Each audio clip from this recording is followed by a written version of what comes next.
You know, he says he's an unabashed supporter of men and a worshiper of women. His radio program, the Tom Leykis Show, has developed some famous trademark bits. Such as Flash Fridays, which sort of encourage female fans to show more than just their appreciation for his program. Leykis has also touched a nerve right here in our own backyard by warning his male listeners to never date single moms from Washington State. So who is the person behind this lightning rod remark and others? And what's his wife think about all these women wanting him to autograph their breasts? We'll get into that. Here's the man to ask. Please welcome Tom Leykis.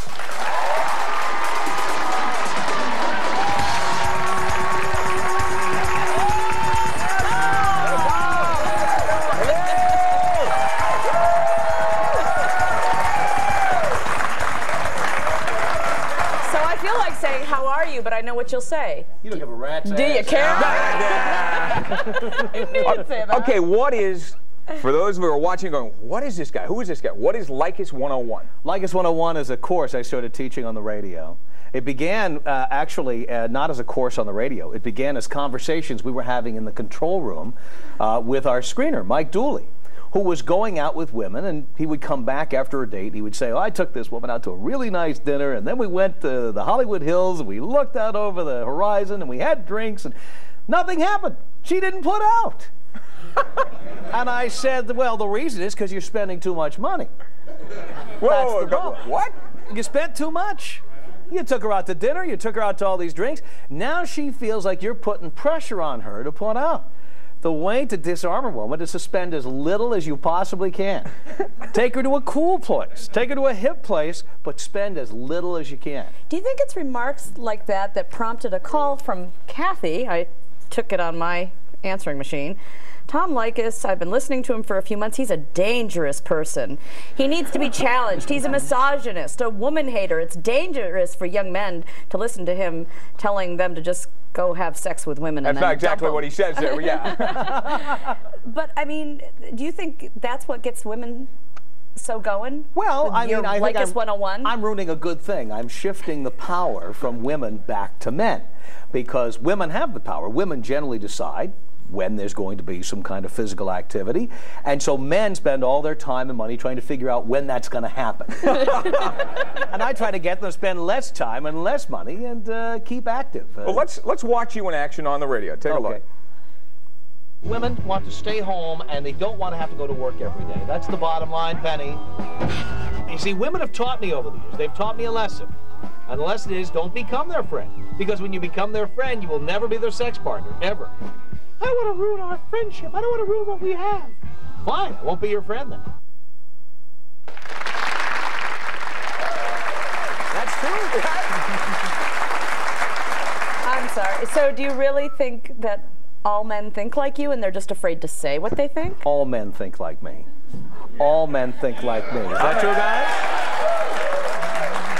All right, I want to go to Beth in our audience. Beth, you had a question about something going on in this state. What's that, Beth? Okay, I want to know, how did you find out about the law in the Washington state about step-parents? And does that apply to both male and female step-parents? Because you say don't date single moms if you live in Washington State. Yes, especially in Washington State. I mean, I recommend that to men everywhere, but especially in Washington State. But wait a second.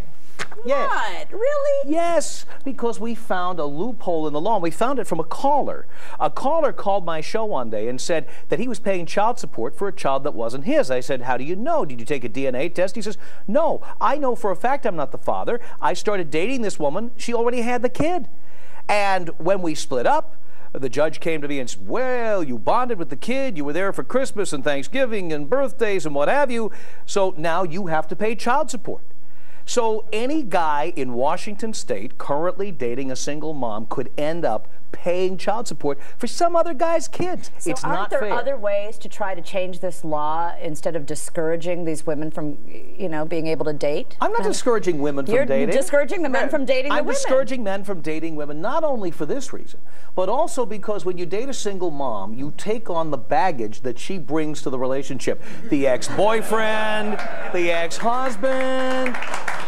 You're never #1 on the list. You're always at the bottom of the totem pole behind the kid, the ex-husband, the ex-boyfriend, the father of my son. I love that phrase. The father of my daughter, the father of my son. And you are down there somewhere at the bottom. Okay, hang on. Let's get Jim. What do you think about this? Like Jim, what do you think? Do you agree? Do you disagree? What do you think? Hello, Tom. Hello. I agree with absolutely everything you've said about single moms, and from long experience. All right, let's everything go to you say is absolutely Jamie's true. on the phone. Jamie, what are your... Janie's on the phone. Go ahead, Janie. What do you think? Oh, I disagree because, you know, you're giving single moms a bad reputation. What about the dads that left these single moms? You slept with them and made a child with them. It's your judgment that had those dads getting into that position in the first place.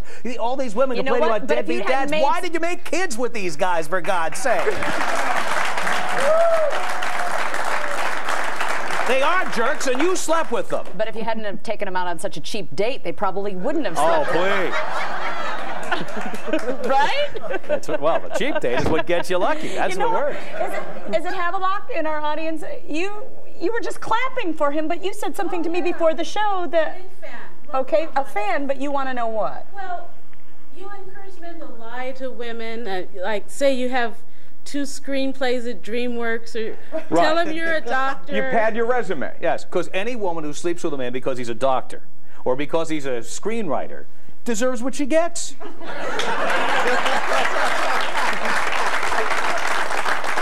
I mean, if all it was about was love, it wouldn't matter what we did for a living now, would it? No. Right. So if a woman says, oh, I'm interested in you because you're a doctor or a lawyer, because you make a lot of money, because you're the president of Microsoft or whatever you are, that woman gets what she paid for. So why can't she be interested in who he really is? Good question. You should ask her that question. Oh, I want to go to Tina. Tina, real quickly. Tina, what did you want? I wanted to know if there can be any breast signing during commercial breaks. Oh, absolutely. Okay, Tina, hold on. We have security in the building. We're going to take a commercial break right now. Oh, yeah. Now you wish you took it 10 minutes ago. We're going to take a commercial break. When we come back, people everywhere are baring their breasts for Tom. Why? That's what we want to find out. And what does his wife think about that? I want to know about that right now. We're now going to a commercial break. Oh, you are so happy.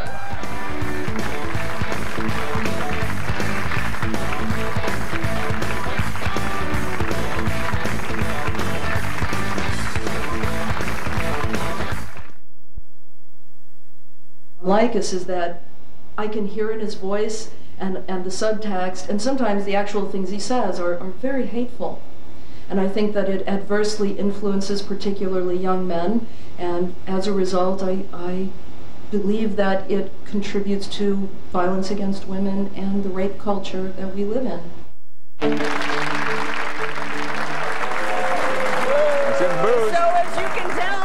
Everybody likes Mr. Leykis. That is the president of the National Organization for Women now. And what do you think about her remarks when she says things like that? None of our listeners have raped anybody, and we don't encourage violence against anybody. I mean, what we do is harmless fun.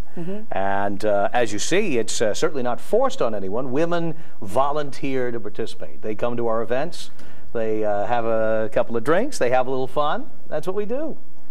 I was asking how many women would You're still in shock. She's in shock over this. Well, I can't believe how many women raised their hands that wanted you to actually have their breasts signed. Their breasts signed by you. Yes. Does that get tiring for you? Never. Oh, just checking. Never.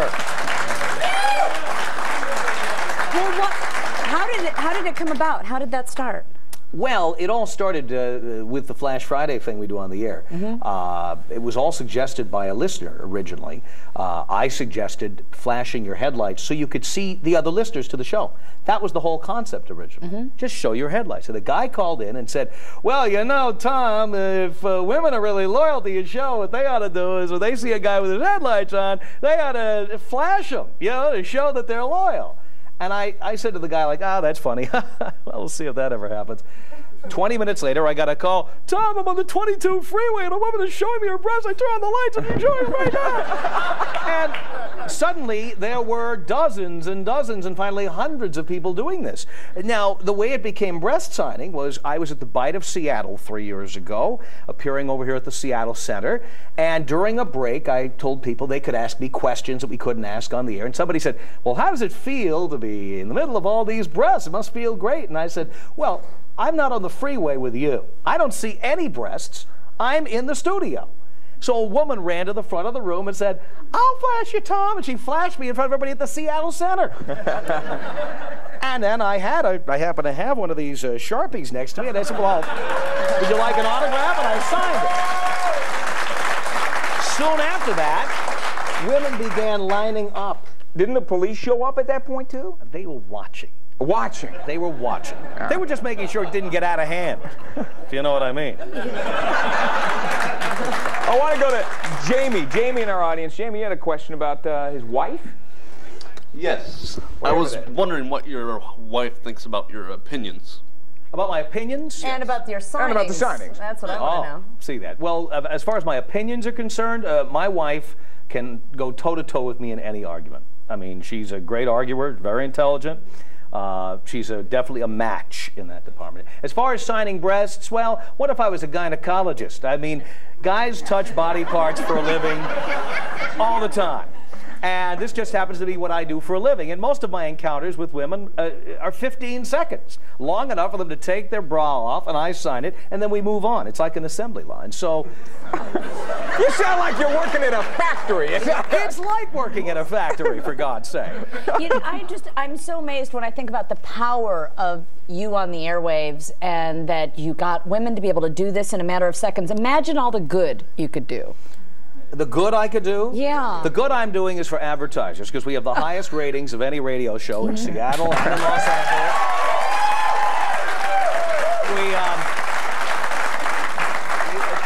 Our show in Los Angeles alone billed $10 million in advertising revenue last year. So what my job is to generate ratings and then ad revenue. That's my job. My job is not to fulfill a public service or change society or help people. Does your wife ever call in during the show and say, I can't believe you just said that on the air? She used to do that.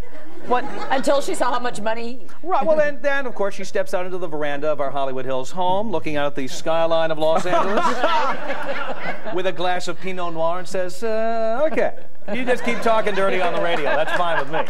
Pat's in line from Stanwood. Go ahead, Pat. Yes, I had a question for Tom. Yeah. And I wanted to know if he really thought that ugly people shouldn't reproduce.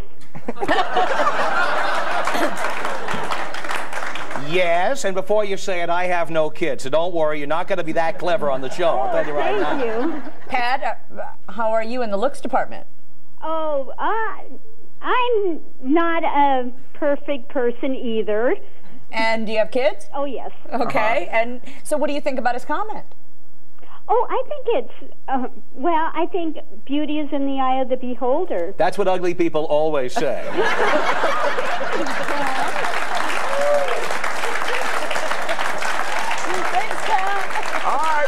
We're going to take a quick break coming up.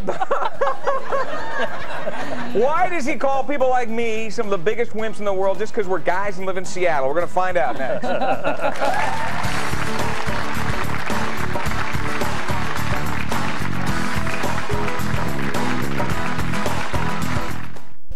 want to talk to Tom.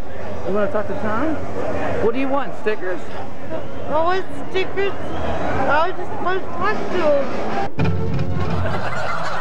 These are fans, believe it or not, lining up in Seattle, crying, demanding to see the man who's on our show, Tom Leykis, radio jock. And you single out men in Seattle as the biggest wimps. Why are we wimps? Well, that's a good question.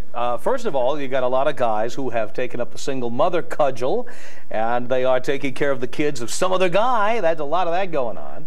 I look around and I see guys who look beaten, you know? Guys walking around with babies and shoulder holsters, going into men's rooms to the diaper changing station and driving SUVs, and they just look put upon. They Should we be in a Corvette, or what should we be doing? You need to be out having a beer with the boys. You need to be out smoking cigars. You need to be out having a good time at the ball game and not out at Beanie Baby night at Safeco Field. You need to be out doing something manly. You know, I'd like to get Kathy on the phone from Bothell. Kathy, are you there? I am. And what are you thinking about this, Kathy? I'm so offended by him. Okay, I can hear you shaking in your voice. What he just said is just like so inane. I mean, I can't believe that you can say that the men in Washington are wimps because they marry women with children from other men. It's you freaks that lie to us and tell us things that, you know, we're supposed to believe, and then uneducated women fall for it and they sleep with you, you know? I mean, why do you believe guy, what we say? That's the question. As much as it is anybody, so take some... You need to take acceptance of what you've done, too. You just so pissed me off, Tom. I appreciate that, Kathy, because, you know, you're not the only one thinking this kind of stuff about you. I bet you get this kind of call a lot. I've heard it a lot, but that's always a single mother, by the way. Well, hang on, Kathy. Are you a single mom? I have no children, okay? Okay, no children. Really? Thank you very much. I don't sleep with men that tell me just about anything, all right? That's the other thing I'm trying to figure out about Seattle, and I spend a lot of time here, as everybody knows, is why there is such a preponderance of single mothers here. I mean, just about every woman who calls in talks about her boyfriend and her son, her boyfriend and her daughter, the father of her children, and then her boyfriend, all these terms. Seattle is just teeming with people like this. And I'm wondering why guys let themselves get stuck into paying 18 years of child support to some one-night stand or some babe you're dating for a couple of months. Why do guys get themselves into that here? Because they're wimps. That's why. I'm wondering. Boy, the guys are nodding their head. Why? You're all from here. What are you doing? So, have you been successful in relationships yourself? How many marriages have you had? Oh, I'm married 4 times, but I never pretend. You haven't heard that before. She's laughing about that. I never pretend to be a marriage expert or a relationships expert. But you're giving out the advice. No, I'm a getting tail expert, and I know more about that than anybody. It's hard to look at you sometimes. I know. You know that. Tell me about Susan Painter's a columnist here. Yes. And she's not real happy with you. And you've got some. What have you offered her? I have now upped my offer. I've offered, and it's by the way also to Jean Godden, I must say. It's both of them. I've offered $50,000 to her favorite charity if she will let me sign her rack. So you really want to sign her? And what did she say? And I have cash. It's my own money. There's we nothing actually in that called work. to see if she would come here today, but she didn't return the phone call. She wouldn't call. I'll pay. But why? Why? Just to see if she has her price. No, but I'm wondering why. Will you keep upping the price? I just wondering. I started at 10. We're up to 50. I'm like, how much, man, for a charity? Okay, here you go. No, I look at that. What is it? I was on a TV show right here at this very TV station with Susan, and then I look at her picture in the paper, and she looks so uptight. Like what she really needs is a night with a real man. You know what I'm saying? Not a wimp. You could be getting us in trouble. She's a wonderful woman. That's just my opinion. It's not a fact. We'll let it be yours. Tony's on the line from Tacoma. Go ahead. Are you there? Yes. Hi. Go ahead. Hi, Tom. This is Connie in Tacoma. Connie. I talked to you last week about Dr. Laura. Yes. Yeah, and you had kind of a weenie attitude. But I got to tell you, this is the first time I've seen you in person. And, or I mean, not here in it person. comes. This is going to be very clever. I want this. Here comes the clever cutting remark. I'm waiting for it. Here it comes. My phone call. Hello. Anyway, I'm looking at you, and I'm thinking, oh, my God, you know, this guy makes fun of Dr. Laura's neck. You make fun of fat people. And you make fun of fat people. You make fun of, Can I tell you something? People. Tom, just a minute. If you are a regular listener to the show, or if you've ever listened, I have said to you. Talk to the hand to face, don't understand. Now, listen. I have said you I am on the radio for a reason. Darling. You are a Pillsbury Doughboy. If I were a bathing beauty, I would be on television making real money.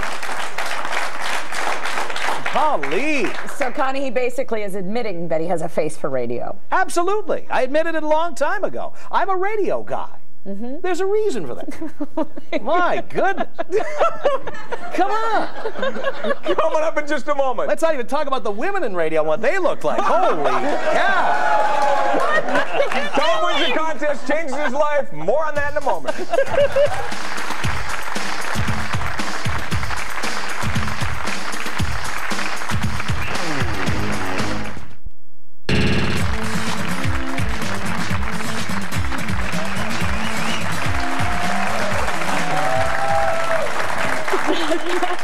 I I was going to say shock jock Tom Leykis is with us today, but is that how you would describe yourself? What would you say you are? I don't even know what a shock jock is. Yeah. I mean, I'm a radio personality, and I just say what I'm thinking. I think most guys on the radio say what they think will make them liked, or they say what they think won't offend people, or they say a political opinion, but they don't really tell about themselves. I say the stuff guys really do think, and I say it in such a way that it's hopefully funny and entertaining. And I don't worry about saying absolutely anything. I will say anything. Yeah, we know. Did you always do this? Did you start out doing this? No. Or were you like a top 40 disc jockey? I was like a disc jockey when I started, and I also did some of the dullest talk radio ever. When I started my career, I was the host of a show called Homemaker's Companion.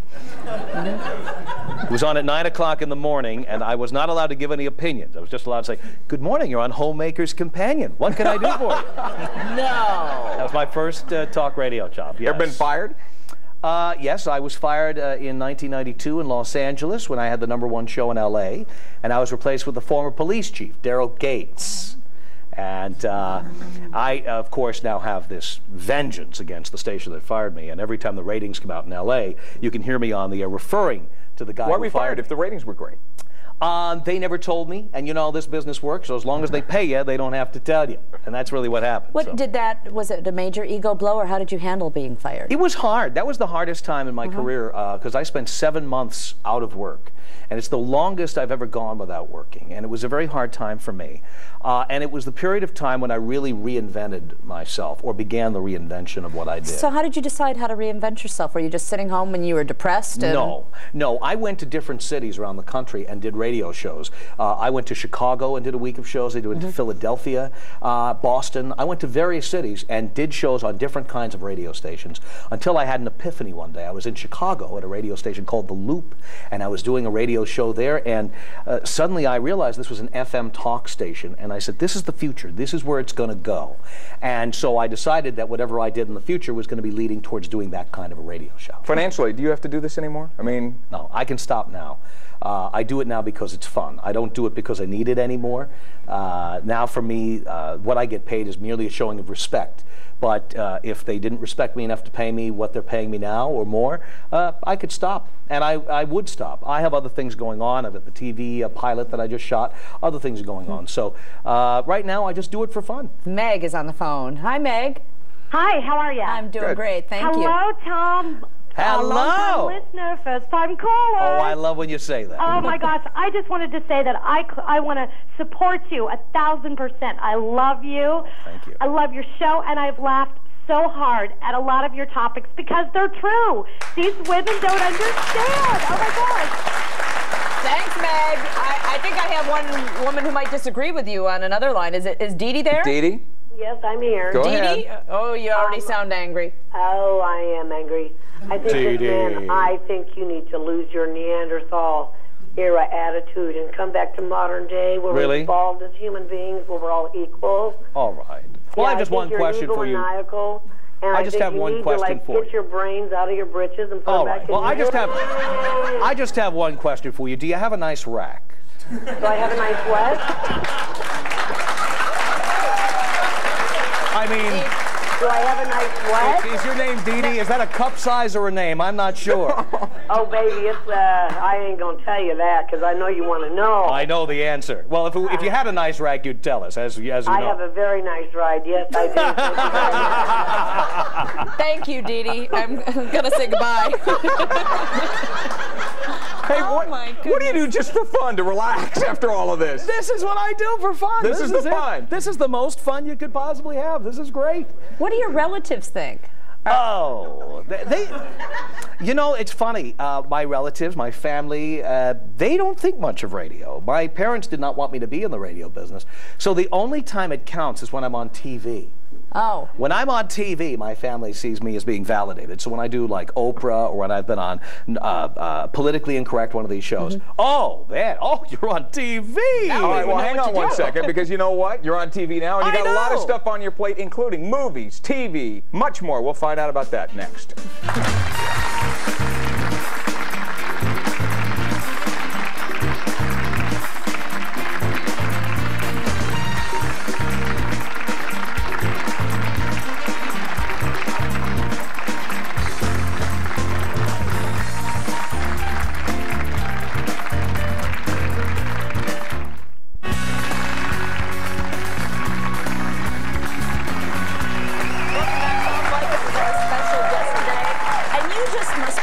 world about what's happening with the ratings, especially soaring over Rush Limbaugh in Los Angeles and here in Seattle. Yeah, in LA, the only talk show with more listeners now than ours is Howard Stern, and I'm happy to be second to Howard Stern. That's just fine. Is he sort of somebody you've looked up to in terms of shock jock, or are you even outraged by some of the things that come out of Howard Stern's mouth? You know, I'm not outraged by anything that comes out of Howard Stern's mouth. Howard does what he has to do to get an audience, just like I do. So we just say whatever we're thinking. He's certainly made a great career out of it, a good living out of it, and really that's what we're all here to do. Is it really always what you're thinking, or is it sometimes because you know it's a good thing the listeners will get jazzed about hearing? It's always what I'm thinking or what I believe. I never made up an opinion to get people's attention on the radio. The fact is that I say a lot of things that people think but then don't say. Do you exaggerate your opinions? Oh, no. No. No. These are my opinions. These are my opinions. There's no question about that. I mean, people ask me that question all the time. But I also believe that many people hold many of the same opinions. But it wouldn't be okay in public or in the office to say these things. So I say the things you'd love to say around the office, but you'd probably get sued. I want to go to Craig. He's way up there in the audience. You had a question, Craig? I do. Hi, Tom. Hi. Hey, listen, what's the scoop on your television show that's coming out? Well, we just shot our pilot about 2 weeks ago now, it was. And we hope to have it on the air by the fall of 2001. It was produced by Telepictures. They produce a number of well-known shows, Access Hollywood, Extra, Rosie O'Donnell, what have you. And we will find out after the big syndicated TV convention, NATPE, in January, whether or not we're going to be on next fall. I'm hoping. How about a movie? We have a movie coming out as well. It's called Blow Me Up, Tom. It's a documentary. It was shot by a filmmaker named Brian Gallion, who followed me around for about a year and a half, all over the country, New York, Seattle, Portland, and all around LA. He followed the listeners around to see what it's like on Flash Friday, out on the freeway. He got in the car with a flasher and filmed what that looks like. He found out what it was like to be a caller, trying to call in. He talked to listeners at home where they listened to the show to see what that looked like. And speaking of Flash Friday, I didn't tell you, but you know how women are always having him sign their breasts? Yeah, yeah. Well, not that I'm going to offer that up, but I did try to turn the tables around a little. Why don't you show us your chest, Tom? I got to sign She signed his chest right there.